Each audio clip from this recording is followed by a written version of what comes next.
ನೆಹರು ಪ್ರಧಾನಮಂತ್ರಿ ಇದ್ರು. I will crush RSS ಅಂದ್ರು. RSS ಇದೆ, ನೆಹರು ಇಲ್ಲ. ಇಂದಿರಾ ಗಾಂಧಿ ತುರ್ತು ಪರಿಸ್ಥಿತಿ ಹೇರಿ ಸರ್ವಾಧಿಕಾರಿಯಾಗಿ ಮೆರೆದ್ರು. ಸಂಘವನ್ನು ಬ್ಯಾನ್ ಮಾಡಿದ್ರು. ಇಂದಿರಾ ಗಾಂಧಿ ಇಲ್ಲ, ಭಾರತ ಇದೆ, RSS ಇದೆ. ಇವರು ಪ್ರಿಯಾಂಕ್ ಖರ್ಗೆ ಅವರೇ, ನೀವು ಈಗ ನಿನ್ನೆ ಮೊನ್ನೆ ಹೋಮ್ ಮಿನಿಸ್ಟರ್ ಆಗಿದ್ದೀರಿ, ನಿಮ್ಮ ಅಪ್ಪ ಮುಂಚೆನೇ ಆಗಿದ್ರು. ನಿಮ್ಮ ಅಪ್ಪನ ಕೈಲೇ ಏನು ಮಾಡೋಕ್ಕಾಗಲ್ಲ. ನೀವೇನು ಮಾಡ್ತೀರಿ? ನೀವು ಸರ್ವಾಧಿಕಾರಿ ಅಲ್ಲ. ಎಲ್ಲೋ ಎರಡೋ ಮೂರೋ ರಾಜ್ಯಗಳಲ್ಲಿ ನೀವು ಅಧಿಕಾರದಲ್ಲಿ ಇದ್ದೀರಿ. ಅದು ಅಧಿಕಾರದ ಕೊನೆಯ ದಿನಗಳು, ನಿಮ್ಮ ಅಧಿಕಾರದ ಕೊನೆಯ ದಿನಗಳು, ನಿಮ್ಮ ಪಕ್ಷದ ಅಧಿಕಾರದ ಕೊನೆಯ ದಿನಗಳು. ನಿಮ್ಮ ಅಪ್ಪನ ಹಣೆ ಮುಂದಿನ ಸರಿ ನೀವು ಇಲ್ಲಿ ಕಾಂಗ್ರೆಸ್ ರಾಜ್ಯದಲ್ಲಿ ಅಧಿಕಾರಕ್ಕೆ ಬರಲ್ಲ. ನೀವೇನು ಮಾಡ್ತೀರಿ? ನಿಮ್ಮ ನಂತರವೂ RSS ಇರುತ್ತೆ. ಯಾಕೆ ಅಂದರೆ RSS ರಾಷ್ಟ್ರೀಯ ಹಿತಕ್ಕಾಗಿ ಕೆಲಸ ಮಾಡ್ತಾ ಇದೆ, ಸಮಾಜವನ್ನು ಸಂಘಟಿಸೋ ಕೆಲಸ ಮಾಡ್ತಾ ಇದೆ, ವ್ಯಕ್ತಿಗೆ ಸಂಸ್ಕಾರ ಕೊಡೋ ಕೆಲಸ ಮಾಡ್ತಾ ಇದೆ. ಆ ವ್ಯಕ್ತಿಗೆ ಸಂಸ್ಕಾರ ಕೊಡೋ ಕೆಲಸ ಅದು ರಾಜಕೀಯ ಪ್ರೇರಿತವಾಗಿರೋದಲ್ಲ. ವ್ಯಕ್ತಿಗೆ ಸಂಸ್ಕಾರ ಕೊಡುವ ಕೆಲಸ ಅದು ಬಿಸ್ನೆಸ್ ಅಲ್ಲ. ನೋಂದಣಿ ಮಾಡ್ಕೊಳ್ಳೋಕ್ಕೆ ಅದು ಸಂಘ ಅಲ್ಲ, ಅದು ಬಿಸ್ನೆಸ್ಸು ಅಲ್ಲ. ಅದು ಸಮಾಜವನ್ನು ಸಂಘಟಿಸೋ ಸಂಘಟನೆ, ಸಮಾಜದೊಳಗಿರುವಂಥ ಒಂದು ಸಂಘಟನೆ ಅಲ್ಲ. ಸಮಾಜದ ಒಳಗಿರೋ ಸಂಘಟನೆ ಬೇರೆ, ಇಡೀ ಸಮಾಜವನ್ನೇ ಸಂಘಟಿಸಬೇಕು ಅಂತ ಹೇಳಿ ವ್ಯಕ್ತಿಗೆ ಸಂಸ್ಕಾರ ಕೊಡುವಂಥ ಸಂಘಟನೆ ಬೇರೆ. ಹಾಗಾಗಿ ನಿಮಗೆ ಮಾಡೋ ಕೆಲಸ ಬೇರೆ ಇದ್ದಾವೆ. ನೀವು ಗಮನಿಸಬೇಕಾಗಿರೋ ಕೆಲಸಗಳು ಬೇರೆ ಇದ್ದಾವೆ. ದೊಡ್ಡ ಪ್ರಮಾಣದಲ್ಲಿ ಬಾಂಗ್ಲಾದೇಶದವರು ಅಕ್ರಮ ನಿವಾಸಿಗಳು ಬೆಂಗಳೂರಿನಲ್ಲಿದ್ದಾರೆ, ಕರ್ನಾಟಕದಲ್ಲಿದ್ದಾರೆ. ಇಲ್ಲಿದ್ದು ಮಾದಕ ವಸ್ತು ಚಟುವಟಿಕೆ ಅಂತ ಅಪರಾಧದ ಕೃತ್ಯಗಳಲ್ಲಿ ಭಾಗಿಯಾಗಿದ್ದಾರೆ ಅನ್ನೋದ್ರ ಕಡೆ ಗಮನ ಕೊಡ್ರಿ. ಹೋಮ್ ಮಿನಿಸ್ಟರ್ ರೀ.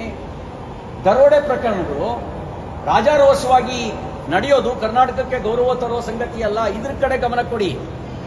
ಅತಿ ಹೆಚ್ಚು ಪ್ರಮಾಣದಲ್ಲಿ ಅಪ್ರಾಪ್ತ ವಯಸ್ಸಿನ ಹೆಣ್ಮಕ್ಳು ನಾಪತ್ತೆ ಆಗಿದ್ದಾರೆ, ಮಹಿಳೆಯರು ನಾಪತ್ತೆ ಆಗಿದ್ದಾರೆ. ಹೋಮ್ ಮಿನಿಸ್ಟರ್ ಆಗಿ ಅದು ನಿಮ್ಮ ಡ್ಯೂಟಿ. ರಾಷ್ಟ್ರೀಯ ಸ್ವಯಂ ಸೇವಕ ಸಂಘ ಅದು ದೇಶಭಕ್ತ ಸಂಘಟನೆ, ಇದರಿಂದ ಅಪಾಯ ಇಲ್ಲ.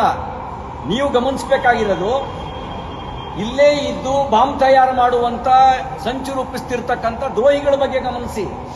ಅದು ನಿಮ್ಮ ಡ್ಯೂಟಿ. ಅದನ್ನು ಬಿಟ್ಟು ಅದೇನೋ ಒಂದು ಗಾದೆ ಮಾತಿದೆಯಲ್ಲ, ಮಾಡಕ್ ಕೆಲಸ ಇಲ್ಲದೆ ಇದ್ದು ಅದೇನೋ ಕೆತ್ತಿದ ಅಂತ, ಆ ಕೆಲಸ ಮಾಡಕ್ ಕುತ್ಕೋಬೇಡ್ರಿ. ಆ ಕೆಲಸ ಮಾಡಬೇಡಿ. ನಿಮ್ಮ ಕೆಲಸ, ನೀವು ಹೋಮ್ ಮಿನಿಸ್ಟ್ರು ತರ ವರ್ತನೆ ಮಾಡಿ. ಹೋಮ್ ಮಿನಿಸ್ಟರು ಗುಂಡಾಗಳ ತರ ವರ್ತನೆ ಮಾಡಬಾರ್ದು. ಯು ಆರ್ ನಾಟ್ ಎ ಗುಂಡ. ನೀವು ಹೋಮ್ ಮಿನಿಸ್ಟರ್ ತರನೇ ವರ್ತನೆ ಮಾಡಿ.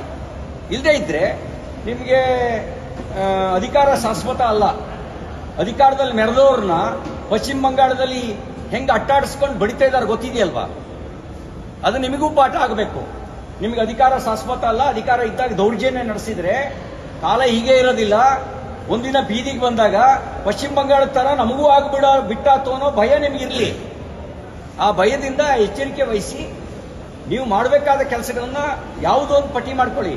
ನೀವು ಮಾಡಬೇಕಾಗಿರೋದು ಭಯೋತ್ಪಾದನೆ ನಿಗ್ರಹವನ್ನ, ಮಾದಕ ವಸ್ತು ಅಕ್ರಮ ಮಾದಕ ವಸ್ತು ಸರಬರಾಜು. ಮಹಾರಾಷ್ಟ್ರದ ಪೊಲೀಸರು ಬಂದು ಮೈಸೂರಲ್ಲಿ ಹಿಡಿತಾರೆ, ನಾಚಿಕೆ ಆಗಬೇಕಲ್ಲ ನಮಗೆ ಅಂತ ನೀವು ಕೇಳಬೇಕು. ನಿಮ್ಮ ಪೊಲೀಸರಿಗೆ ಇದನ್ನು ಕೇಳಬೇಕು. ಇಂಥದ್ರ ಕಡೆ ಗಮನ ಕೊಡಿ. ಬೆಂಕಿ ಹಚ್ಚೋ ಕೆಲಸ ಮಾಡಬೇಡಿ. ನೀವೀಗಿರೋದು ಬೆಂಕಿ ಹಚ್ಚೋ ಕೆಲಸದ ಜಾಗದಲ್ಲಿ ಅಲ್ಲ, ಬೆಂಕಿ ಆರ್ಸೋಕೆ. ಬೆಂಕಿ ಹಚ್ಚೋ ಕೆಲಸ ಮಾಡಿದ್ರೆ ಆ ಬೆಂಕಿ ನಿಮ್ಮನ್ನು ಸುಡುತ್ತೆ. ನೀವು ಕರ್ನಾಟಕದ ರಾಜ್ಯದ ಒಂದು ನೆಮ್ಮದಿಗೆ ಬೆಂಕಿ ಹಚ್ಚಬಹುದು ಅಂತಂದ್ರೆ ಆ ಬೆಂಕಿಯಲ್ಲಿ ಚಳಿ ಕಾಯಿಸ್ಕೋಬಹುದು ಅಂತ ಭಾವಿಸ್ಕೋಬೇಡಿ. ಆ ಬೆಂಕಿ ನಿಮ್ಮನ್ನು ಸುಡುತ್ತೆ. ನಿಖರ ಸುದ್ದಿ, ಸದಭಿರುಚಿಯ ಕಾರ್ಯಕ್ರಮ. ನೀವು ನೋಡ್ತಾ ಇದ್ದೀರಾ ಕಹಳೆ ನ್ಯೂಸ್, ಸಮಾಜದ ಜಾಗೃತಿಗಾಗಿ ವಸ್ತುನಿಷ್ಠ ವರದಿ.